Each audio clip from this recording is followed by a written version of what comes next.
Hello everyone, welcome to Ankit Chaudhary education. And आज की class में हम अपने स्ट्रेट लाइन को कंटिन्यू करते हुए एक नया टॉपिक सीखेंगे, जहां पे हम स्ट्रेट लाइन के इक्वेशन को सॉल्व करेंगे नॉर्मल फॉर्म के थ्रू। तो समझते हैं नॉर्मल फॉर्म क्या है। उसके लिए ड्रॉ करते हैं हम एक स्ट्रेट लाइन। तो हमने सबसे पहले ड्रॉ करना है एक कार्टेशियन प्लेन, और अब इस कार्टेशियन प्लेन पे हम ड्रॉ करेंगे एक स्ट्रेट लाइन। चलिए, ये हमारा एक स्ट्रेट लाइन है। अब सपोज कीजिए कि ये स्ट्रेट लाइन ओरिजिन से परपेंडिकुलर डिस्टेंस पे प्रेजेंट होगा। ठीक है, एक तो ओरिजिन से इसका जो डिस्टेंस है उसे आप p मान लीजिए। सपोज ये p डिस्टेंस पे प्रेजेंट है ओरिजिन से, और ये जो लाइन जा रही है ओरिजिन से इसको 90 डिग्री के साथ इंटरसेक्ट कर रही है, और यही लाइन नॉर्मल है। और इसी लाइन के इक्वेशन को हमें समझना है। ठीक है, तो चलिए शुरू करते हैं। मुझे एक बात बताइए, ये जो लाइन आपको दिख रहा है जिसे आप नॉर्मल कह रहे हैं, इसका एंगल कितना होगा? कुछ भी आप सपोज कर लीजिए। जो भी एंगल एक्स एक्सिस के पॉजिटिव डायरेक्शन में होगा उसी को हम स्लोप कहेंगे। तो यहाँ पे ये इसका स्लोप है, इसको आप m2 कह लीजिए, इसे हम m2 कहते हैं।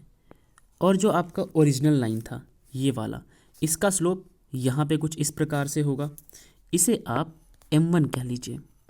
जब दो लाइन, क्योंकि नॉर्मल भी अपने आप में एक लाइन है, तो ये लाइन इसके साथ 90 डिग्री पे इंटरसेक्ट करता है, उस टाइम में स्लोप होता है m1 मल्टीप्लाई बाई m2। दोनों लाइन का स्लोप का प्रोडक्ट -1 के इक्वल आता है।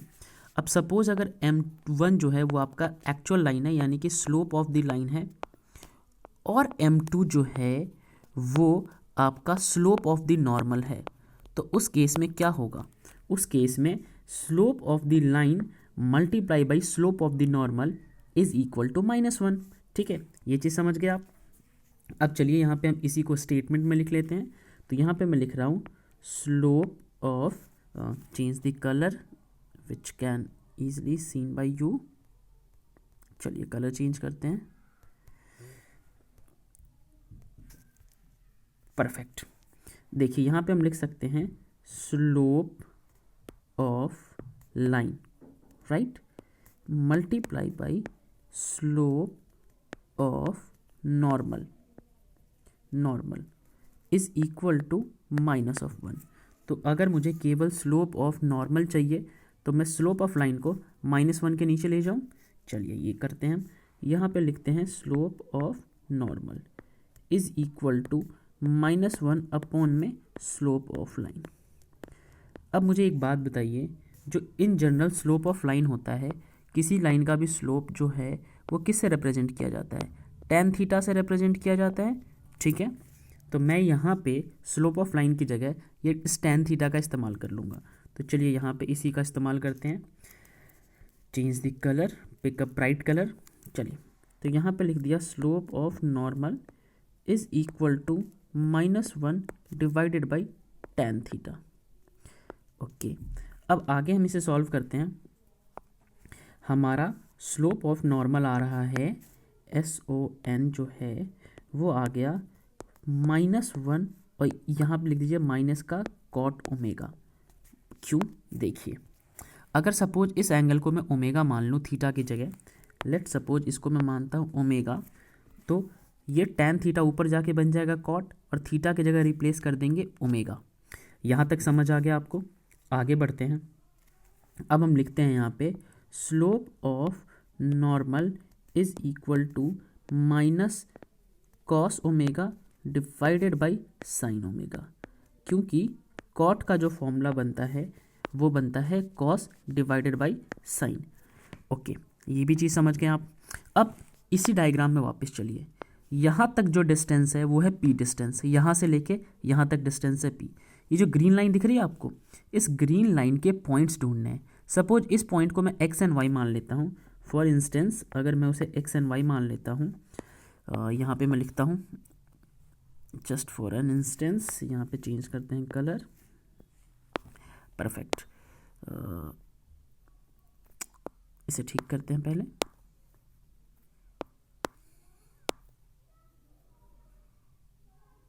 चलिए, इसको मैं मान लेता हूँ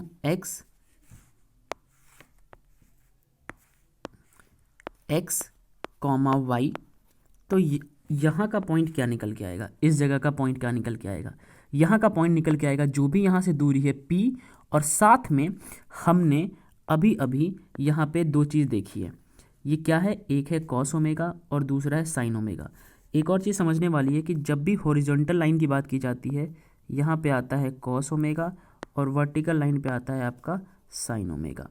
अगर मुझे कल को x और y लिखना हो तो मैं x की जगह लिख सकता हूँ कॉस ओमेगा क्योंकि ये x एक्सिस पे है, और y की जगह लिख सकता हूँ मैं sine omega, right.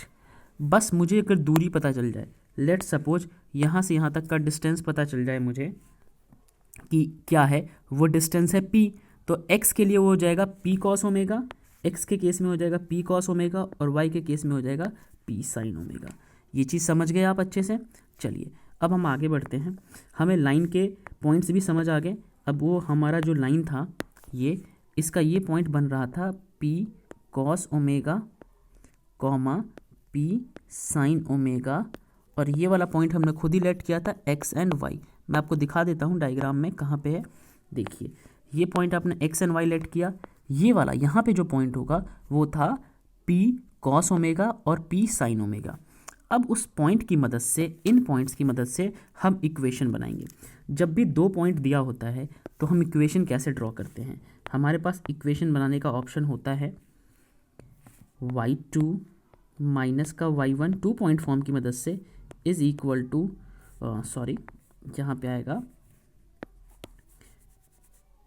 y minus y1 is equal to y2 minus y1 divided by x2 minus x1 multiply by x minus x1। ये टू पॉइंट फॉर्म में इक्वेशन ऑफ लाइन का फॉर्मूला है। अब यहीं पे आप कुछ कुछ रिप्लेस कर दीजिए। मान लीजिए कि ये आपका है x1 और ये आपका y1, या सपोज कीजिए ये आपका है x1 और ये है आपका y1। लेट्स फॉर इंस्टेंस ये x1 मानते हैं, इसको y1 मानते हैं, ओके इसको मानते हैं x2 और इसको मानते हैं y2, ठीक है। अब आप अपने इक्वेशंस में सारी वैल्यूज़ को पुट कर लीजिए। जब हम इक्वेशन में वैल्यूज़ को पुट करेंगे तो y माइनस y1 यानी कि y minus p sine omega, तो चलिए यहाँ पे पुट करते हैं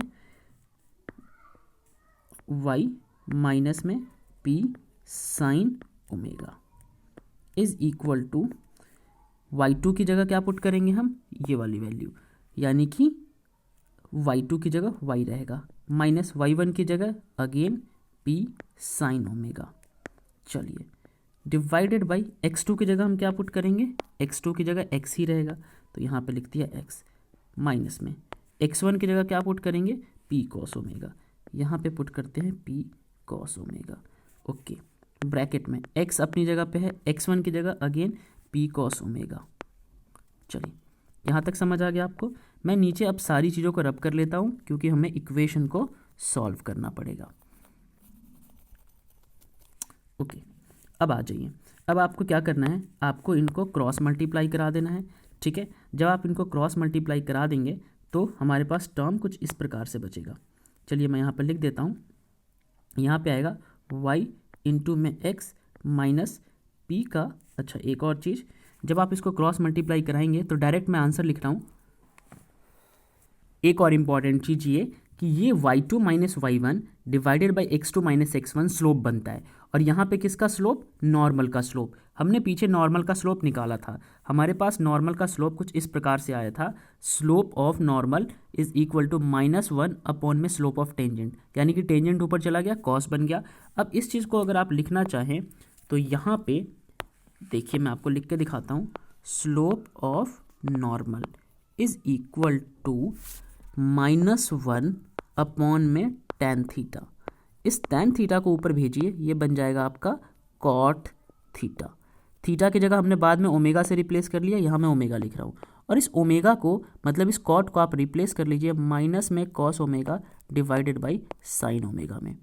अब मुझे एक बात बताइए, ये भी तो अपने आप में स्लोप ही है, ठीक है, और ये भी अपने आप में स्लोप है, तो क्यों ना इस पूरे की जगह ये जो पूरा स्लोप बन रहा है ये वाली वैल्यू पुट कर दूँ, रादर देन कि इतना बड़ा इक्वेशन। तो मैं यहाँ पे इस पूरे स्लोप की जगह मैं ये वाली वैल्यू पुट कर रहा हूँ, तो इसे मैं करता हूँ रब और मैं ले आता हूँ उस वैल्यू को। चलिए वो वैल्यू है हमारे पास माइनस का कॉस ओमेगा, क्योंकि नॉर्मल के लिए एंगल ओमेगा बन रहा था, ठीक है, और जो एक्चुअल लाइन था वहाँ पे एंगल थीटा बन रहा था। खैर इस टॉपिक पर वापस आते हैं। अब कराइए क्रॉस मल्टीप्लाई।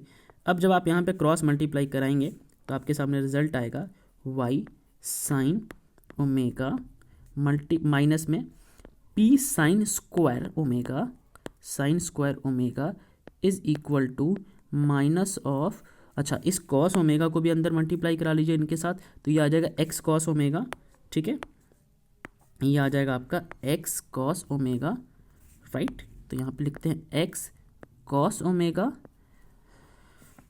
अब ये इससे मल्टीप्लाई होगा तो यहाँ पे आएगा minus minus plus P cos square omega, ठीक है, तो ये आ जाएगा plus P cos square omega, right.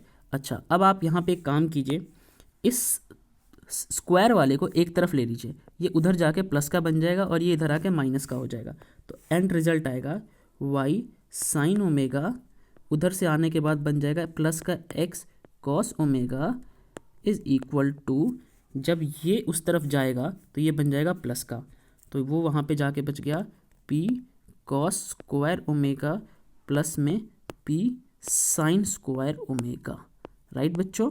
चलिए अब इसको मैं रब कर देता हूँ,